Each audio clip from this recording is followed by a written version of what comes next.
Doa selesai. Terima kasih Lady, Ibu absen terlebih dahulu ya. Ada nggak yang lolos kali ini? Hadir semua Ibu. Bagus, kalau begitu kita ulang pembelajaran kita minggu lalu. Ada yang masih ingat nggak minggu lalu kita belajar mengenai apa? Bu, silakan Caca. Minggu lalu kita belajar tentang gugus fungsi senyawa karbon. Tepat sekali, minggu lalu kita sudah mempelajari mengenai gugus fungsi senyawa karbon. Anak-anak masih ingat nggak apa aja sih senyawa yang termasuk ke dalam gugus fungsi senyawa karbon? Feby, masih ingat nggak? Masih Bu, untuk senyawa yang termasuk gugus fungsi senyawa karbon itu ada alkohol panas, alkohol ester, alkohol eter, aldehyde, keton, asam karboksilat dan ester Bu.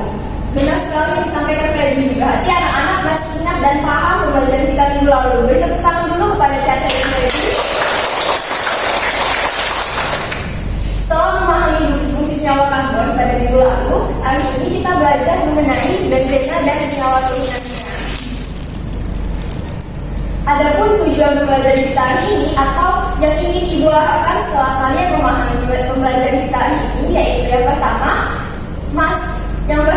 menjelaskan pengertian dari benzena dan senyawa turunannya, yang kedua struktur benzena dan senyawa turunannya, yang ketiga menganalisis tata nama benzena dan senyawa turunannya, dan yang keempat menganalisis kegunaan benzena serta contoh produk yang mengandung benzena dalam kehidupan sehari-hari. Nah, anak-anak, coba anak-anak perhatikan apa yang Ibu bawa ini. Ini apa namanya? Deterjen. Betul, ini namanya deterjen. Pasti kalian atau ibu-ibu kalian di rumah saat mencuci pakaian menggunakan deterjen dibandingkan dengan sabun batangan. Mengapa hal demikian? Silakan yang ingin mengemukakan pendapatnya. Saya Bu, Silakan Bulan. menurut saya Bu, deterjen dengan sabun itu, deterjen itu lebih banyak busanya Bu. Ya, terima kasih Ulan. Teman-teman yang lain bagaimana? Apakah setuju dengan pendapat Ulan? Setuju Bu. Betul yang disampaikan oleh Ulan bahwa deterjen ini lebih banyak busa yang dihasilkan sehingga jika kita mencuci pakaian lebih bersih jika menggunakan deterjen. Nah, anak-anak, deterjen ini merupakan salah satu contoh produk senyawa turunan benzena, yaitu asam benzena sulfonat. Kalian pasti sudah bertanya-tanya kan apa itu senyawa benzena? Nah, selanjutnya Benzena ini pertama kali ditemukan oleh Mr. Faraday pada tahun 1825. Faraday ini menemukan benzena dalam suatu gas yang digunakan dalam lampu penerangan. Senyawa benzena memiliki rumus kimia C6H6. Jika anak-anak lihat dari rumus kimia tersebut, tentunya anak-anak tahu bahwa C6H6 ini memiliki ikatan angka. Gimana sih ikatan angkanya Bu? Kita masuk ke struktur benzena. Nah, tadi kan sudah dijelaskan bahwa benzena itu memiliki rumus C6H6. Anak-anak bisa lihat ini C-nya ada 6 yang membentuk lingkaran atau disebut dengan siklik. Inilah yang membedakan struktur benzena dengan struktur senyawa karbon yang sudah kita pelajari mulai dari alkana, aldehyde, keton, dan lain-lain. Yang susunannya itu dalam pembelajaran kita minggu lalu, senyawa karbonnya itu rantai lurus, terdapat ujung pangkal dan ujungnya. Jika benzena ini tidak ada pangkal karena dia kan membentuk lingkaran. Nah, di mana sudut ikatannya ini 120 derajat. Sudah Ibu katakan bahwa benzena ini memiliki ikatan rangkap, yaitu ikatan rangkapnya selang-seling, rangkap tunggal, sehingga disebut dengan hidrokarbon aromatik. Dan posisi ikatan rangkap dapat berpindah-pindah atau mengalami resonansi. Anak-anak tahu nggak apa itu resonansi? Atau belum tahu? Belum Bu. Oke, kita kembali lagi ke penemuan benzena. Setelah ditemukan benzena oleh Mr. Faraday pada tahun 1825, dikemukakan pula oleh Frederick August Kekulé pada 1865. Ia menggambarkan bahwa struktur benzena ini berbentuk segi 6, di mana sudut yang bengkok ini disebut dengan atom karbon. Tadi kan 3 ikatan rangkap kan, jadi 3 ikatan rangkap. Ibu katakan sebelumnya bahwa posisi ikatan rangkapnya itu dapat berpindah-pindah. Jadi posisi ikatan rangkap di sini, ia bisa pindah ke sini. Nah, pada gambar selanjutnya kan dia pindah kan, ini pindah ke sini, ini pindah ke sini, sehingga struktur benzena itu digambarkan dengan segi 6 di dalamnya ada lingkaran. Sampai di sini, apa-apa paham anak-anak? Paham Bu.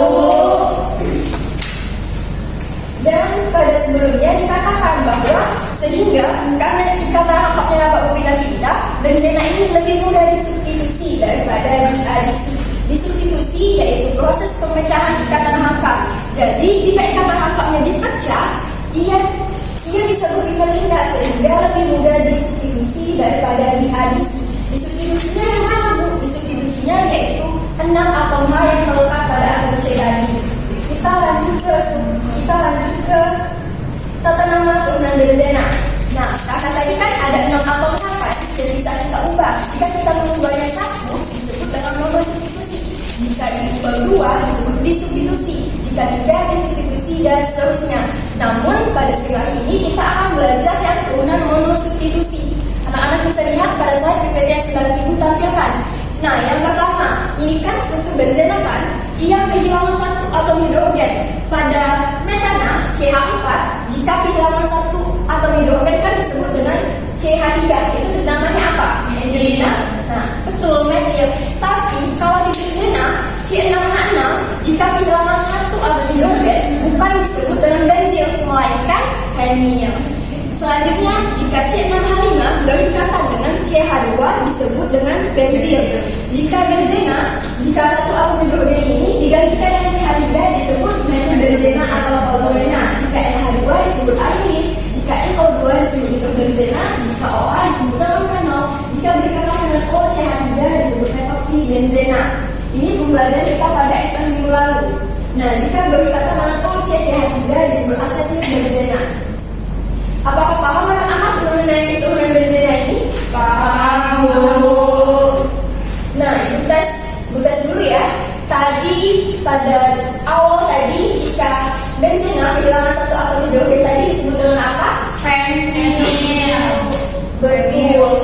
Kalau misalkan benzena yang gugus hidrogennya digantikan dengan CH3 namanya apa? Metilbenzena. Nama lainnya apa, Denisa? Benar. Nah, selanjutnya kita masuk ke kegunaan benzena. Ada banyak sekali kegunaan benzena dalam kehidupan kita. Yang pertama, toluena. Toluena ini digunakan untuk TNT dan bahan peledak. Yang kedua, stirena. Stirena ini digunakan untuk bahan dasar pembuatan polimers tadi. Pada isolator listrik, bonek, kapsel sepatu, serta film dan cangkir. Yang ketiga, aminin digunakan untuk pembuatan zat penghadiazo. Yang keempat, fenol sebagai zat disinfektan yang anak-anak bisa temukan pada Wipol. Yang ke yaitu pastamol yang anak-anak bisa temukan pada obat.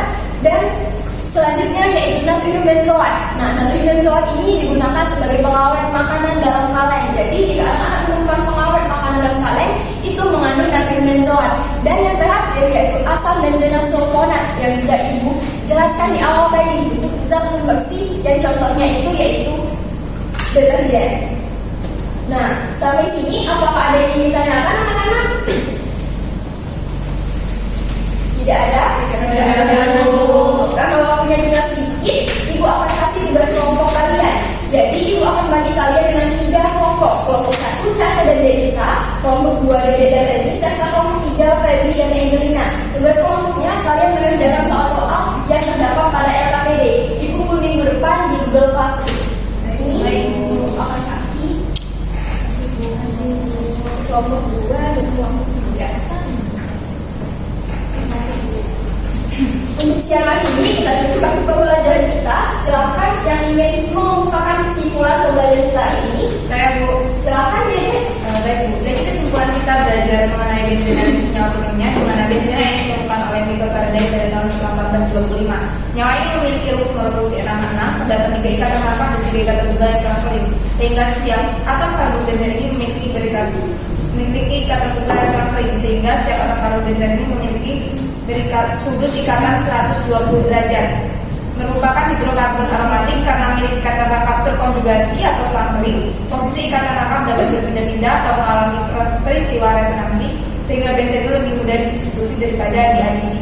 Turunannya ada monosubstitusi, disubstitusi, trisubstitusi, dan sebagainya. Kegunaan benzena yang bisa ditemukan pada kehidupan sehari-hari seperti yang Ibu bawa, yaitu deterjen. Terima kasih Dede atas kesimpulannya. Sudah lengkap sekali apa yang disampaikan teman kalian Dede tadi. Beri tepuk tangan dulu. Sebelum ditutup, kita berdoa terlebih dahulu. Sekarang untuk kelas berdoa lagi. Baik, Bu, baiklah teman-teman, sebelum menutup belajar kita pada sore hari ini, ada baiknya kita segera mulai. Sudah selesai. Terima kasih